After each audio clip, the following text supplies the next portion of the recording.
여러분 안녕하세요. 법무법 민정의 형사전문 변호사 김민재입니다. 오늘은 최근 온라인에서 뜨거운 논란이 되고 있는 경비원 갑질에 대한 주제로 이야기를 나눠볼까 합니다.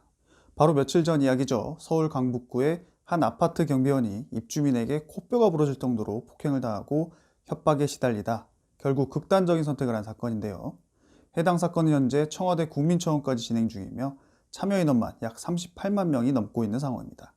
사건에 대해 간략한 요약을 해드리자면 주차 문제 시비로 인해 경비원과 사이가 틀어진 A씨는 관리소장을 찾아가 내가 월급을 주는데 머슴 주제에 말을 안 듣는다며 해당 경비원을 해고하라고 윽박을 질렀고, 이에도 모자라 해당 경비원이 근무할 때마다 찾아가 욕을 하거나 때리면서 이 자식 아직 여기서 근무를 하고 있느냐, 우리 조직원 풀어서 쥐도새도 모르게 땅속에 묻어버리겠다고 협박을 하는 등 날이 갈수록 A씨의 갑질은 더욱 심해졌다고 합니다.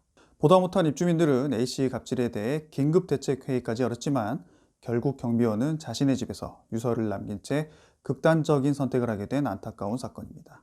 가해자 A씨는 모 엔터테인먼트의 대표 겸 매니저 역할을 하는 것으로 알려지고 있는데요. 과거 A씨를 통해 음반을 낸 모 가수는 최근 인터뷰를 통해 계약 기간 동안 A씨로부터 모욕적인 발언을 많이 들어왔고 수익 배분에도 문제가 있었으며 A씨가 대표라는 명목으로 수많은 갑질을 해왔다고 밝혀 논란이 더해지고 있습니다. 현재 경찰은 A씨를 출국 금지시키고 소환 조사를 한 것으로 알려지고 있는데요. 언론을 통해 밝혀진 A씨의 갑질이 모두 사실로 밝혀질 경우 A씨는 상해와 협박 그리고 모욕 등의 혐의로 처벌을 받게 될 것으로 예상됩니다.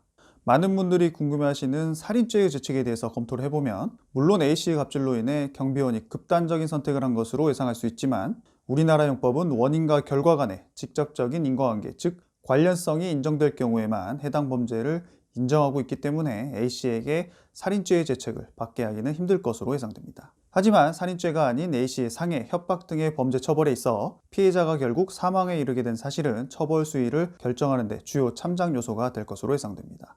또한 숨진 경비원이 산재보험 처리 대상 여부인지에 대해 살펴보면 산재보호법상의 원칙상 근로자의 극단적 선택으로 인한 사망은 업무상 재해로 인정되지 않지만 예외적으로 대통령으로 정하는 사유에 해당하거나 그리고 대법원의 유사 사건에 대한 최근 판례 경향으로 보아 이번 사건은 업무상 재해가 인정되어 산재보험 처리가 가능할 것으로 예상됩니다.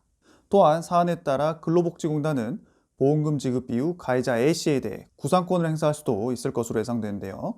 여기서 구상권이란 다른 사람을 대신해 금전을 지급한 사람이 추후 주채무자에게 해당 금원을 청구할 수 있는 권리를 의미하는데, 즉 근로복지공단이 경비원의 유가족에게 보험금을 지급하게 된다면 추후 보험금의 일부를 A씨에게 청구할 수 있다는 논리라 보시면 됩니다. 오늘은 경비원 갑질 논란에 대해 이야기를 나눠봤습니다.